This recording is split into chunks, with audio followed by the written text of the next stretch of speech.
నమస్కారం. ఎన్ఎక్స్టీజీ న్యూస్ కి స్వాగతం. ఈనాటి వార్తా విశేషాలు. ఉప ముఖ్యమంత్రిగా పవన్ కళ్యాణ్ బాధ్యతలు స్వీకరించారు. విజయవాడలోని క్యాంప్ కార్యాలయంలో ప్రత్యేక పూజలు చేసిన అనంతరం ఆయన బాధ్యతలు చేపట్టారు. ఉప ముఖ్యమంత్రి హోదాలో ఉన్న పవన్ పంచాయతీరాజ్, గ్రామీణాభివృద్ధి, పర్యావరణ, అటవీ, శాస్త్ర సాంకేతిక శాఖల మంత్రిగా బాధ్యతలు స్వీకరించారు. పలు దస్త్రాలపై ఆయన సంతకాలు చేశారు. ఉపాధి హామీ పథకానికి ఉద్యానవన వనరులను అనుసంధానించే నిధులు మంజూరు దస్త్రంపై, గిరిజన గ్రామాల్లో పంచాయతీ భవనాల నిర్మాణ దస్త్రంపై ఆయన సంతకాలు చేశారు. అనంతరం సోదరుడు నాగబాబు, వివిధ శాఖల అధికారులు, ఎమ్మెల్యేల నేతల పవన్ కు అభినందనలు తెలియజేశారు. డిప్యూటీ సీఎంగా బాధ్యతలు చేపట్టిన పవన్ కళ్యాణ్ కు మంత్రులు, జనసేన నేతలు అభినందనలు తెలియజేశారు. ఆయన కలిసిన వారిలో మంత్రులు నాదెండ్ల మనోహర్, కందుల దుర్గేష్, ఎంపీ తంగెళ్ల ఉదయ్ శ్రీనివాస్, ఎమ్మెల్యే వంశీకృష్ణ, శ్రీనివాస్ యాదవ్, తెదేపా నేత పిఠాపురం మాజీ ఎమ్మెల్యే వర్మ తదితరులు ఉన్నారు.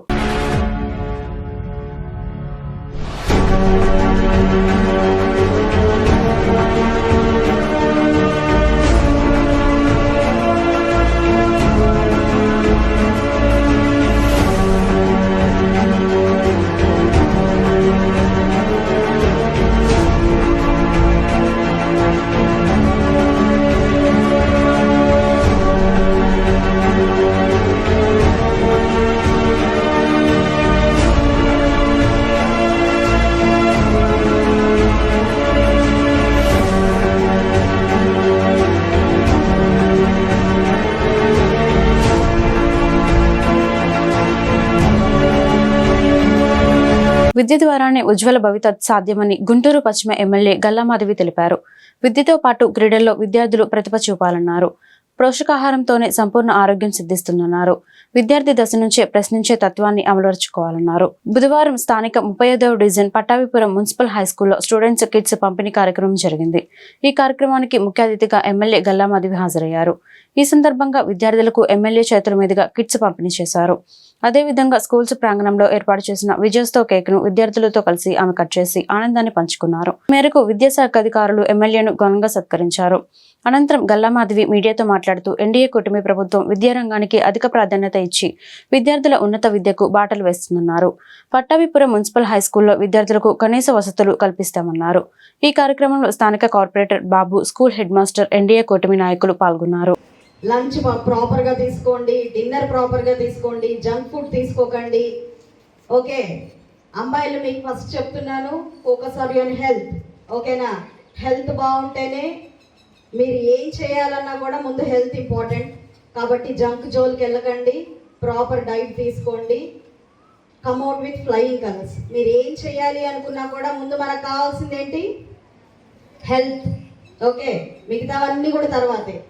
అలాగే అబ్బాయిలు కూడా మీకు ఫోకస్ చాలా ఇంపార్టెంట్. డిస్ట్రాక్షన్స్ ఎక్కువగా ఉండే ఏజ్ అండ్ జెండర్ కాబట్టి మీరు ఫోకస్ ఎక్కువగా చేయండి, చదువు మీద ఫోకస్ చేయండి, డిస్ట్రాక్ట్ అవ్వకండి. రకరకాల థింగ్స్ మిమ్మల్ని అట్రాక్ట్ చేస్తూ ఉంటాయి, వాటి జోలికి వెళ్ళకండి. ముందు చదువు మీద మాత్రమే ఫోకస్ చేయండి. ఓకేనా? ద సెకండ్ థింగ్, అందరూ రీక్రియేషన్ అంటే ఆటలు, పాటలు, స్పోర్ట్స్ మీద కాన్సన్ట్రేట్ చేయండి. ప్రతి ఒక్కరు కూడా చక్కగా స్పోర్ట్స్లో ఇన్వాల్వ్ అవ్వండి, యాక్టివ్గా ఉండండి. అది కూడా మీకు హెల్త్కి బాగా ఉపయోగపడుతుంది. ఓకేనా? అండ్ తర్వాత సార్ అన్నట్టు నేను హాస్పిటల్కి డైరెక్టర్ని మాత్రమే, డాక్టర్ని కాదు.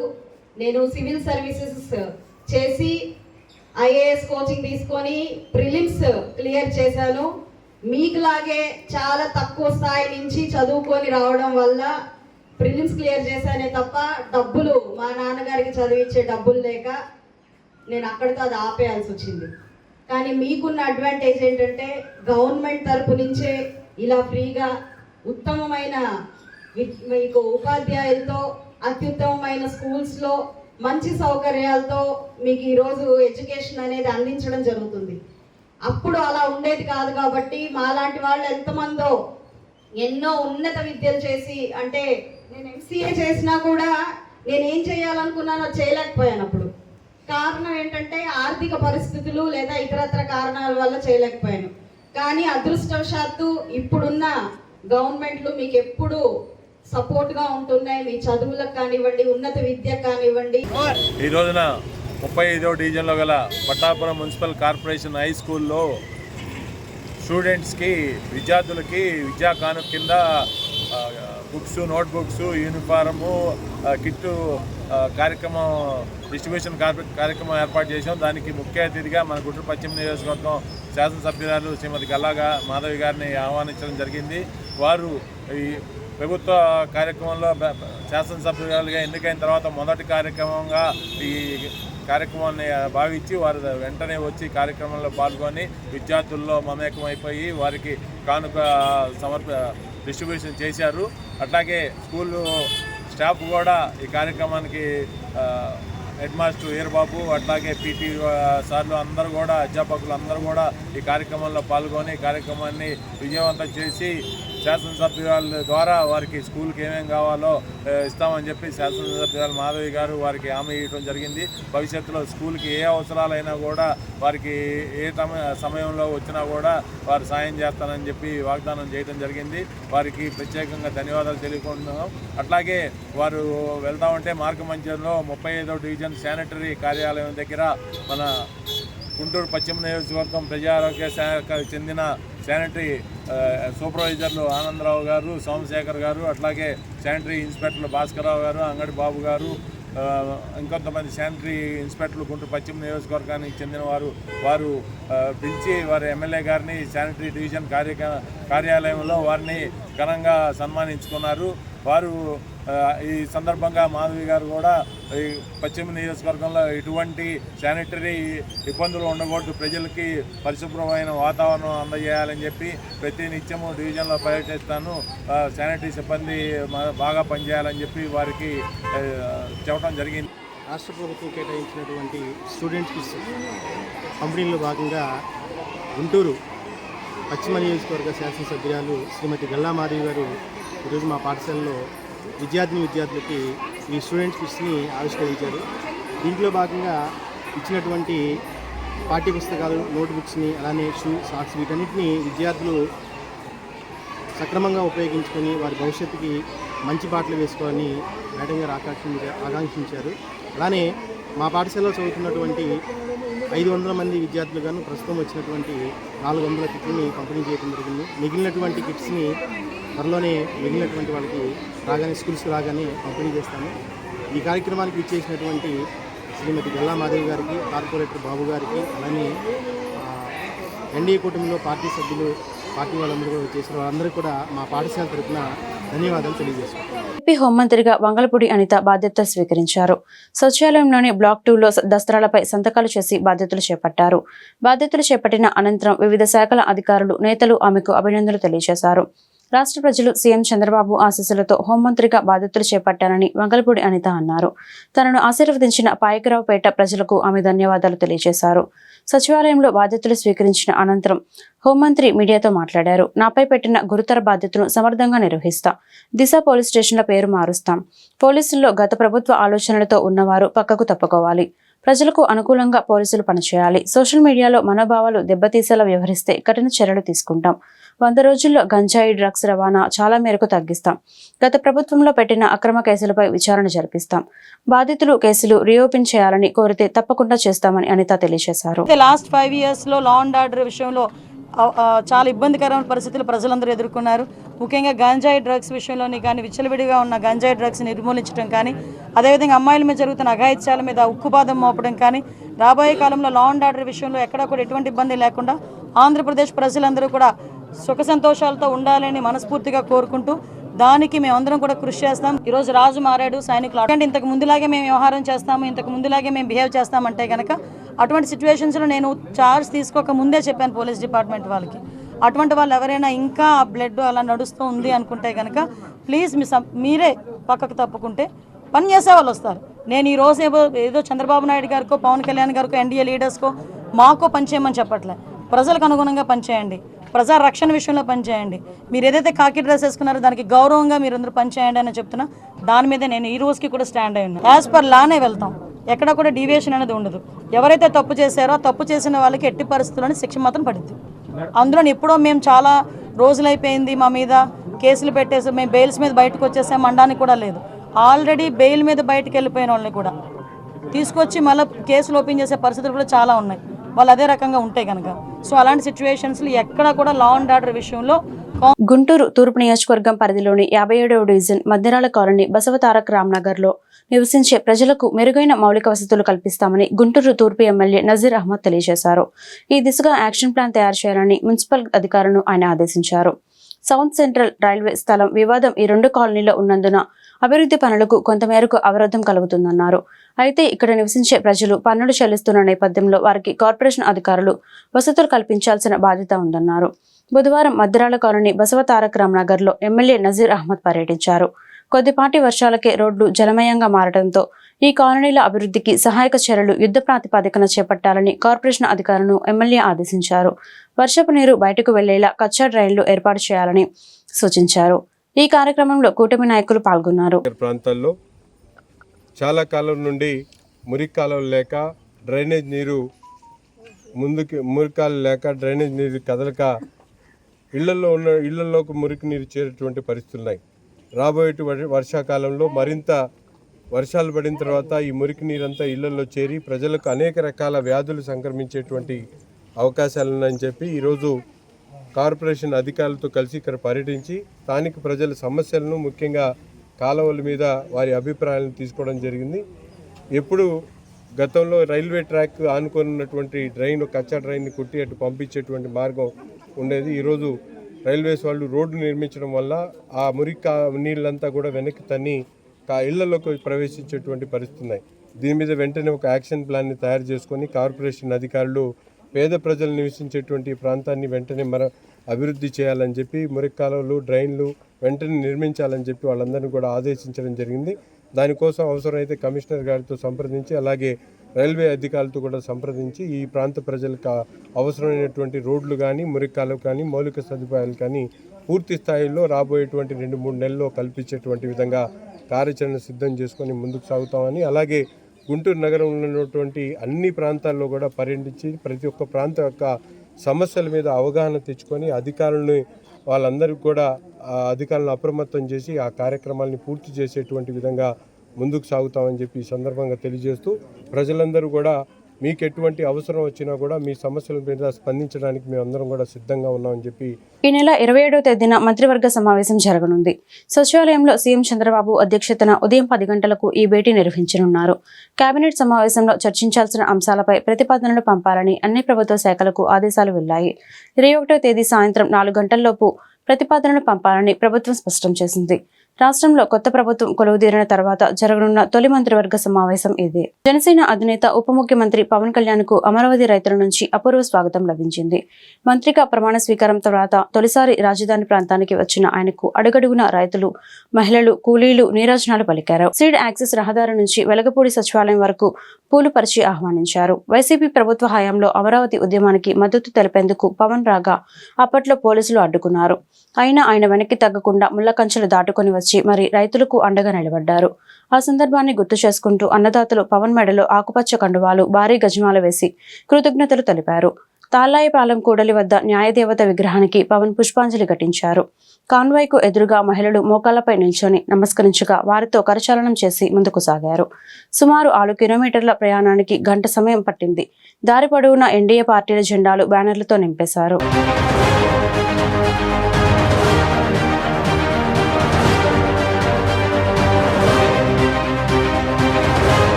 గంజాయి రహిత నియోజకవర్గంగా గుంటూరు తూర్పు నియోజకవర్గాన్ని తీర్చిదిద్దుతామని ఎమ్మెల్యే నజీర్ అహ్మద్ స్పష్టం చేశారు. ఈ దిశగా ఇప్పటికే చట్టం తన పని తాను చేసుకుంటూ వెళుతుందని చెప్పారు. బుధవారం మద్దిరాల కాలనీ పర్యటనలో జనసేన పార్టీ నాయకులు ఎమ్మెల్యే నజీర్ అహ్మద్ ను ఘనంగా సత్కరించారు. ఈ సందర్భంగా వారు ఈ కాలనీలో విచ్చలవిడిగా కొనసాగుతున్న గంజాయి విక్రయాల గురించి ఎమ్మెల్యే దృష్టికి తీసుకువెళ్లారు. గంజాయి మత్తులో యువత తూలుతుందని ఆవేదన వ్యక్తం చేశారు. దీనికి ఎమ్మెల్యే సానుకూలంగా స్పందించి గంజాయి విక్రయాలపై ఉక్కుపాదం మోపుతామని వారికి భరోసా ఇచ్చారు. ఈ కార్యక్రమంలో జనసేన పార్టీ నాయకులు చెంగలశెట్టి శ్రీనివాసరావు, బెల్లంకొండ ప్రదీప్, సుబాని, పవన్, కిరణ్, వేణు తదితరులు పాల్గొన్నారు. వైఎస్ఆర్సీపీ అధినేత వైఎస్ జగన్మోహన్ రెడ్డిని తాడేపల్లిలోని తన క్యాంపు కార్యాలయంలో బుధవారం పలువురు నేతలు కలిశారు. వైఎస్ జగన్ కలిసిన వారిలో మాజీ మంత్రి ఆర్కే రోజా, మాజీ ఎమ్మెల్యే రామిరెడ్డి ప్రతాప్ కుమార్ రెడ్డి తదితరులు ఉన్నారు. ఉదయం నుండి క్యాంప్ కార్యాలయానికి పెద్ద ఎత్తున కార్యకర్తలు తరలివచ్చారు. అందరినీ కలిసిన వైఎస్ జగన్ వారికి ధైర్యం చెప్పారు. ఈ నెల 21న అసెంబ్లీ సమావేశాల దృష్ట్యా వైఎస్ఆర్సీపీ అధ్యక్షుడు వైఎస్ జగన్ కార్యక్రమాల్లో పలు మార్పులు జరిగాయి. అసెంబ్లీ సమావేశాల నేపథ్యంలో విస్తృత స్థాయి సమావేశం పార్టీ ముందుకు జరిపింది. ఈ నెల 22కు బదులుగా ఈ నెల 20నే విస్తృత స్థాయి సమావేశం నిర్వహించనుంది. ఇటీవల ఎన్నికల్లో గెలుపొందిన ఎమ్మెల్యేలు, పోటీ చేసిన అభ్యర్థులు ఈ సమావేశానికి హాజరవుతారు. అలాగే పార్లమెంట్ నియోజకవర్గాల్లో పోటీ చేసిన అభ్యర్థులు ఈ సమావేశానికి హాజరవుతారు. పార్టీ అధ్యక్షుడు వీరికి దిశానిర్దేశం చేయనున్నారు. శాసనసభ వ్యవహారాల మంత్రిగా పయ్యావుల కేశవ్ బాధ్యతలు స్వీకరించారు. అసెంబ్లీలోని మంత్రి కార్యాలయంలో ఆయన బాధ్యతలు చేపట్టారు. ఈ నెల 21, 22 తేదీల్లో అసెంబ్లీ నిర్వహణ నేపథ్యంలో సంబంధిత దస్త్రాలపై సంతకాలు చేశారు. ఆ తర్వాత సమావేశాల నిర్వహణ తదితర అంశాలపై అధికారులతో సమీక్షించారు. అనంతరం టీడీపీ శాసనసభ పక్ష కార్యాలయంలో ఎన్టీఆర్ చిత్రపటం వద్ద మంత్రి నివాళులర్పించారు. శాసనసభ సమావేశాల్లో రాష్ట్ర అభివృద్ధికి, ప్రజా సంక్షేమానికి సంబంధించి అర్థవంతమైన చర్చలు జరగాలని ఆకాంక్షించారు. సీఎం చంద్రబాబు సారథ్యంలో రాష్ట్ర ప్రజలకు జవాబుదారీతనంతో కూడిన పారదర్శక పాలన అందించేందుకు కృషి చేస్తామన్నారు. సభకు మాజీ సీఎం జగన్ రావాలన్నారు. సమస్యలపై ఆయన మాట్లాడాలని కోరుకుంటున్నట్లు చెప్పారు. సభలో స్వపక్షమైన, విపక్షమైన తామేనన్నారు. ప్రజల కోసం ఏ పాత్ర పోషించడానికైనా సిద్ధంగా ఉంటామని తెలిపారు. జగన్ ప్రభుత్వంలో పథకాలన్నీ నేతి బీరకాయ తరహాలోనే అమలయ్యాయని మంత్రి కొలుసు పార్థసారథి అన్నారు. అమరావతిలో నిర్వహించిన మీడియా సమావేశంలో ఆయన మాట్లాడారు. వైసీపీ ప్రభుత్వంలో 26 లక్షల ఇళ్లలో కేవలం 6 లక్షలు మాత్రమే నిర్మించారని తెలియజేశారు. పేదలందరికీ ఇల్లు అని చెప్పి సగం పనులు చేశారని విమర్శించారు. గడిచిన 5 ఏళ్లలో గృహ నిర్మాణంలో రాష్ట్రం అధమ స్థానంలో నిలిచిందన్నారు. వైసీపీ ప్రభుత్వం యూనిట్ కాస్ట్ ను కూడా తగ్గించింది. లబ్ధిదారులకు 945 కోట్ల మేర బిల్లులకు కూడా ఎగ్గొట్టారు. గృహ నిర్మాణ శాఖకు ఇవ్వాల్సిన 3070 కోట్ల మేర నిధులు కూడా గత ప్రభుత్వం మళ్లించింది. పెండింగ్ లో ఉన్న ఇళ్ల నిర్మాణం పూర్తి చేసే బాధ్యత టీడీపీ ప్రభుత్వం తీసుకుంది. కేంద్ర ప్రభుత్వం ఇచ్చే నిధులు దారి మళ్లించడంతో పాటు రాష్ట్ర వాటాగా ఇవ్వాల్సిన నిధులు ఇవ్వలేదు. గడిచిన 5 ఏళ్లలో పశ్చిమ బెంగాల్లో 45 లక్షల ఇళ్లు నిర్మించారు. ఏపీలో కేవలం 6.8 లక్షల ఇళ్లు మాత్రమే కట్టగలిగారు. ప్రభుత్వం లబ్ధిదారుల పేరిట రుణాలు తీసుకుంది. జగనన్న కాలనీలో రాష్ట్ర వాటా నిధులు లేవు. అన్ని కేంద్రానివే అని కొలుసు పార్థసారథి తెలిపారు. పేదల ప్రభుత్వం, ఎస్సీ, ఎస్టీ, బీసీల ప్రభుత్వం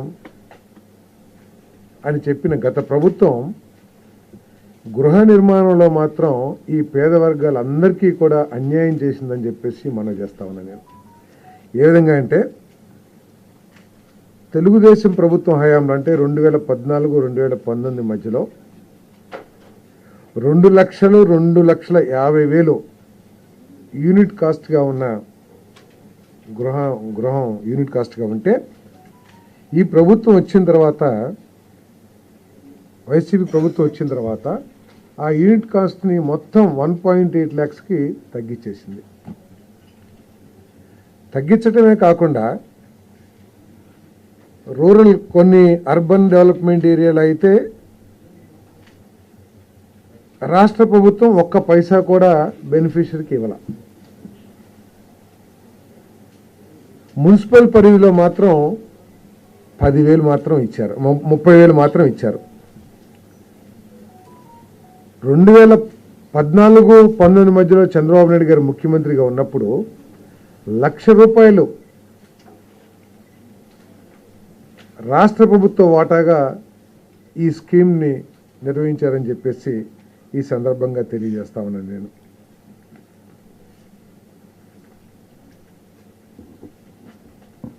టీడీపీ హయాంలో కొన్ని ఎస్సీ ఏదైతే ₹1,00,000 ఇచ్చారో ఎస్సీ ఎస్టీస్కి అదనంగా కూడా ఇవ్వటం జరిగిందని చెప్పేసి మనం చేస్తాం. ఇది స్టేట్ కంట్రిబ్యూషన్.